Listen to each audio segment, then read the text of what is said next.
जब आप लोग गाड़ी की सीट पे बैठ गए ना, तो आप लोगों को पता क्या चेक करना है। सबसे पहले अपना प्रेशर देखो कितना है। अगर आपकी गाड़ी में प्रेशर कम है तो आप हैंड ब्रेक को मत उठाओ। पहले गाड़ी को स्टार्ट करो, उसका प्रेशर जो है 7 तक कर लो, कम से कम 6 से ऊपर 7 के बीच में आपका प्रेशर होना चाहिए। वैसे प्रेशर जाता है 8 साढ़े 8 तक, जहाँ प्रेशर को एक कंट्रोल करके रखा होता है। उसके बाद अपने आप जो है वो डिस्चार्ज होता रहता है, क्योंकि उससे ज़्यादा नहीं बढ़ पाता, क्योंकि उसमें एक पॉइंट फिक्स कर दिया होता है, उससे वो डिस्चार्ज होता रहता है। तो सबसे पहले क्या करना है, प्रेशर देखना है। प्रेशर देखने के बाद अगर प्रेशर कम है तो आपको गाड़ी जो है वो हैंड ब्रेक लगा के स्टार्ट करनी है। गाड़ी स्टार्ट करो। स्टार्ट करने के बाद अपना ऑयल प्रेशर का मीटर चेक करो कि प्रेशर का मीटर चल रहा है कि नहीं चल रहा है। उसके बाद एक बैटरी का मीटर आता है, उस बैटरी के मीटर को भी चेक करो। कहीं स्टार्ट करने के बाद गाड़ी में इंजन के ऊपर किसी प्रकार की कोई लाइट नहीं होनी चाहिए। अगर लाइट होनी चाहिए तो सिर्फ पार्किंग ब्रेक की लाइट होनी चाहिए। पार्किंग ब्रेक के अलावा अगर गाड़ी में आपकी कोई लाइट जल रही है, जैसे मीटर पे कोई भी लाइट है, तो समझो कि गाड़ी में कोई प्रॉब्लम है। अगर आपकी बैटरी की लाइट चली हुई है तो आपका अल्टरनेटर काम नहीं कर रहा है। इन चीज़ों का विशेष ध्यान रखना है। फिर आरपीएम का मीटर देखिए प्रॉपर चल रहा है कि नहीं चल रहा है। ऑयल प्रेशर का मीटर देखिए प्रॉपर चल रहा है कि नहीं चल रहा है। उसके बाद जब आप प्रेशर बना रहे हैं तो देखो कि गाड़ी प्रेशर बना रही है कि नहीं बना रही है। अगर बना रही है उसके बाद प्रेशर वो डिस्चार्ज हो रहा है कि नहीं हो रहा है। ऐसा तो नहीं है कहीं ओवर प्रेशर हो गया आपका, वहाँ से भी मीटर खराब है, तो गाड़ी को बंद करके मैकेनिक को बुला के दिखा लो, क्योंकि 8:30 पौने 9 से ऊपर प्रेशर जाना भी नहीं चाहिए, जिनके मीटर 10 तक होते हैं। समझ लिया। अब इसके बाद क्या करिए, प्रेशर पूरा हो गया, ब्रेक दबाइए, हैंड ब्रेक को उठाइए। उसके बाद 1 नंबर गेयर, गाड़ी चाहे प्लेन में चाहे चढ़ाई में है, गाड़ी को 1 नंबर गियर में उठाना है। धीरे से क्लच छोड़ो ना, हाफ। अब गाड़ी आगे जाएगी ना धीरे धीरे, तो ऐसे क्लच को धीरे धीरे छोड़ना है ऐसे, और पीछे नजर रखते हुए धीरे धीरे गाड़ी को रोड पे लाना है। समझ गए इस चीज को। ऐसा नहीं है कि पीछे से गाड़ी आ रही आप एकदम रोड में घुस गए। जैसे अभी गाड़ी आ रही तो क्या किया मैंने, मैं रुक लिया थोड़ा। अब धीरे धीरे गाड़ी को रोड पे लाना। चल पड़े हम। आप डबल क्लच और गेयर, क्लच का प्रयोग हमेशा डबल करो, उससे आपको फायदा रहेगा बड़ी गाड़ी में। छोटी गाड़ियों में जरूरत नहीं पड़ती। ठीक है। ये मोड आया ड्राइवर साइड को, तो कंडक्टर साइड को गाड़ी ऐसे चढ़ा के काटनी है, लंबी गाड़ी है, ताकि पिछला हिस्सा आप लोगों का रोड में ना जाए, पतली साइड। ठीक है। अब मोड आया कंडक्टर साइड, तो गाड़ी ड्राइवर साइड को बढ़ा के रखनी, ताकि पिछला हिस्सा आपका रेलिंग में ना लगे। आ रही है चीज समझ। आगे फिर रोड आ गया, मोड़ आया इधर को, गाड़ी ऊपर चढ़ा के काटनी ऐसे। लंबी गाड़ी है, जब आप बस चलाना सीख रहे हो ना, तो इन चीज़ों का आपको विशेष ध्यान रखना होता है। फिर क्या किया, डबल क्लच गियर चेंज। अब क्या है, कंडक्टर साइड को मोड़ है तो मेरे को ड्राइवर साइड को थोड़ी Receive 20 rupees on Google Pay for business.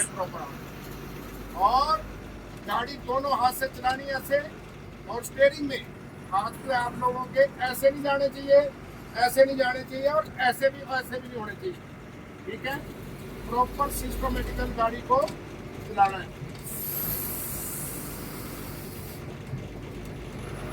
समझ रहे आप इस चीज को। और बिना देखे गलत जगह कभी ओवरटेक नहीं करना है, क्योंकि रोड पे चलती बार इन चीजों का आपको ध्यान रखना ही पड़ेगा। अब देखते रहना आप लोगों ने गाड़ी कैसे चलती है। जब आप ड्राइवर बन जाओगे ना पूरी तरह, तो भी गाड़ी ऐसे चलानी। ऐसा नहीं है कि आप ड्राइवर बन गए और आप हाथ के लपेटे ऐसे लगे मारने बीच में। जितनी मर्जी स्पीड में चलो, आपको गाड़ी चलती है, गाड़ी चलने में कोई दिक्कत नहीं है।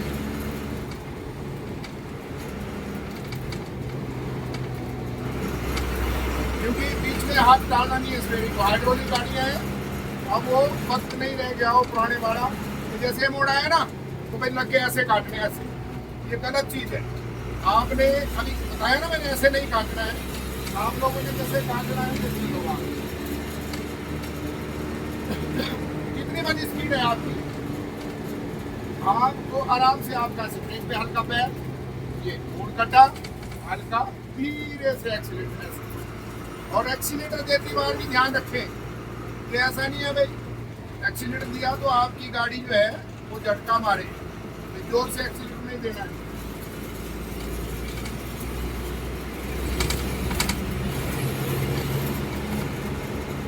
आ रहा है सब कुछ, किसी को कोई शक हो तो मेरे को पूछ सकता है। और जैसे मोड़ आते हैं ना, आगे देखो मोड़ आया, थोड़ा पैर हटाया, हल्का ब्रेक के ऊपर पैर, चड्डी बाहर को बढ़ा के ऐसे, और फिर गाड़ी को ऐसे काटना है। अगर आपको स्टीयरिंग को दोनों हाथ से बाहर से काटोगे ऐसे तो आपकी गाड़ी कभी मोड़ पे ओवर स्पीड नहीं होगी। क्यों? अगर ओवर स्पीड होगी तो आपको पता है कि मेरे को गाड़ी स्लो करनी पड़ेगी, तभी मैं मोड़ काट पाऊंगा। समझ गए? हाँ जी सर। हाँ ऐसे ऐसे। और ये लड़का ने टूटू वाला डंडे वाला, आप स्टीयरिंग में हाथ लगा के देख लो इधर आके, ये इसको भी देखना है, वो देख लो, डंडे खाने से बच जाओगे बाद में। ये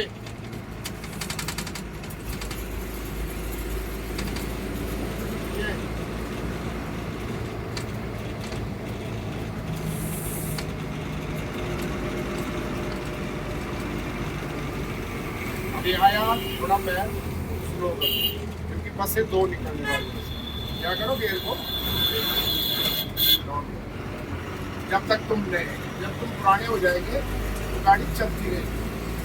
जब नए है ना तो ऐसी परिस्थितियों में गियर को जो है डाउन करना जरूरी है।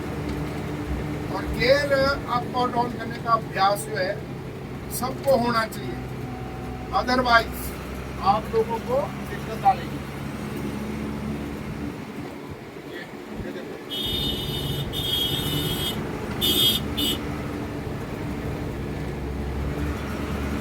ऐसे मोड़ना है सारे।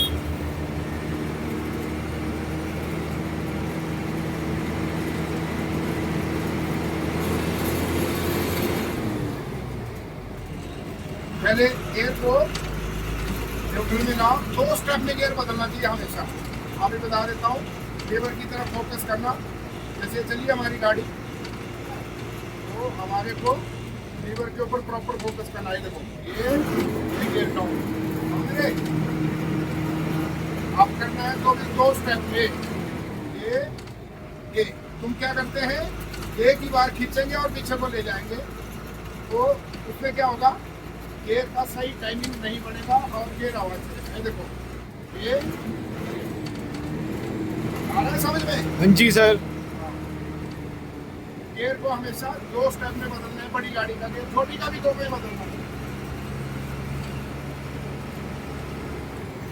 ये चीजें तुम्हारे दिमाग में बैठ जानी चाहिए। गियर बदलने का स्टेप क्या है, देखो ये जब ये स्टेप तुम्हारा बच्चों तो तुम नेचुरल डबल क्लच मारोगे, जब तुम्हारे को ये आदत पड़ जाए। डाउन करना है, ये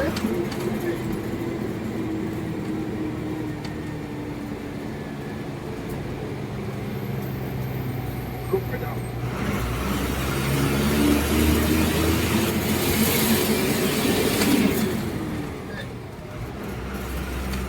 समझ आ रहा है?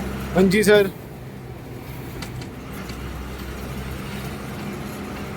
2 स्टेप में बदलोगे ऐसे, ये आवाज नहीं करेगा कभी।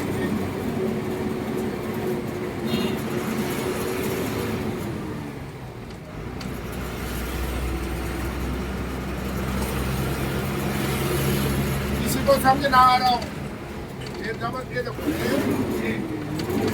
और ये लोग ध्यान रखना, जो लोग पहले क्या करते हैं ना, वो क्लच दबा देंगे। क्लच का दबाना, ये देखो ये क्लच का दबाना और लीवर का आगे पीछे करना, कॉम्बिनेशन होना चाहिए प्रॉपर।